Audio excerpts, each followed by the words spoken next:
Hey, Jesus loves you, and this is part 2 of chapter 1 of Diaries of a Holy Night, the in-between reading. Call 911, John, his shapely raven-haired mother bellowed as she entered the room. Maria, the EMTs will be able to help our son with his nightmares as much as a dolphin could help a doctor perform surgery. His pale mustached dad just off of his shift as the local sheriff said. I'll deal with you later, Maria warned before anxiously moving over to her son. What's wrong, mijo? I'm sorry, Mom. It's just another nightmare, Justin said. Please go back to sleep. Thought so, John added sarcastically. What happened this time? I got my leg ripped off. Again, Justin sighed. The parents looked to one another with worry on their faces. It's all right, mijo.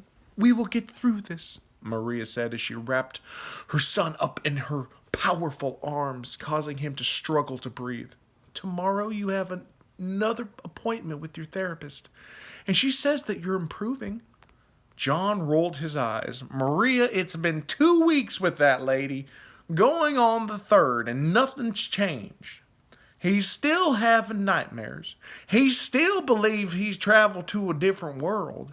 I guess what I'm trying to say is maybe we should let this run its course without her instead of throwing money out the window.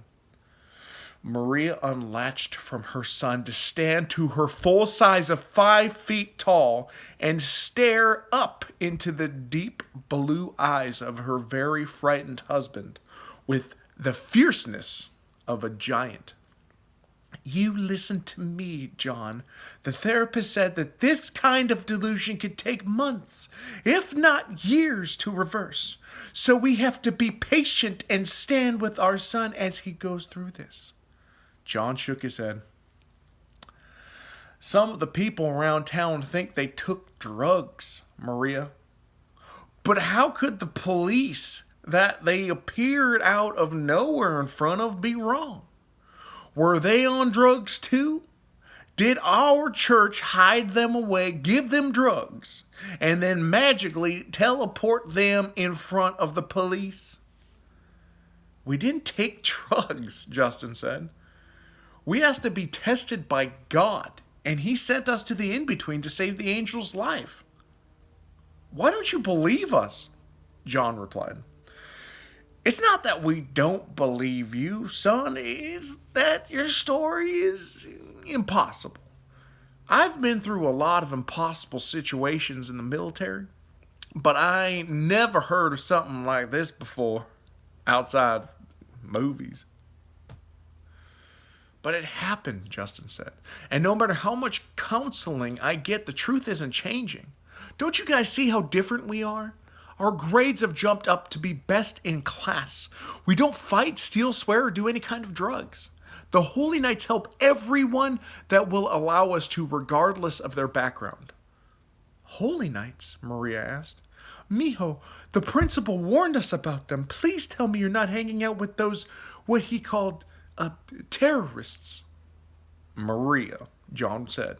Those Holy Knights are the best kids at the school, and in the past 2 weeks, they've helped cut down on drug-related crimes by 90%.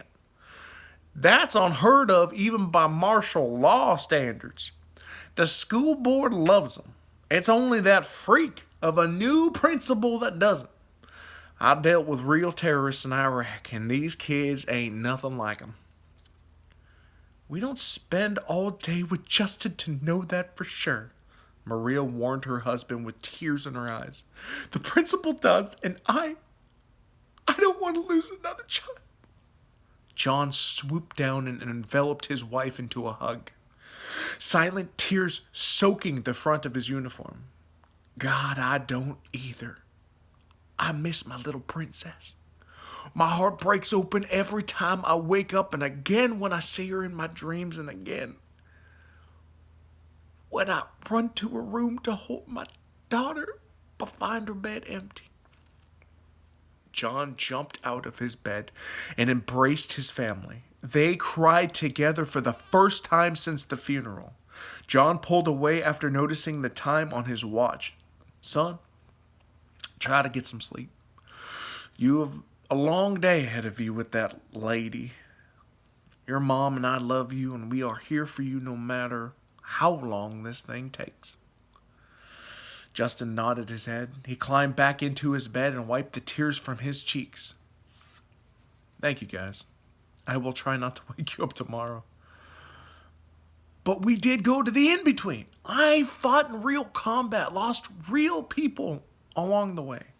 Dad, you should know what I'm talking about more than anyone else with what you went through in Iraq. John's voice quivered as he wiped the sorrow from his face. That is something I'm not going to discuss with you today, son, but know this. I do all that I can to honor those fallen heroes by the way I live every day. So do I, Dad.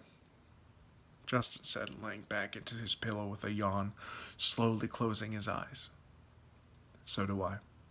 That's the end of chapter 1.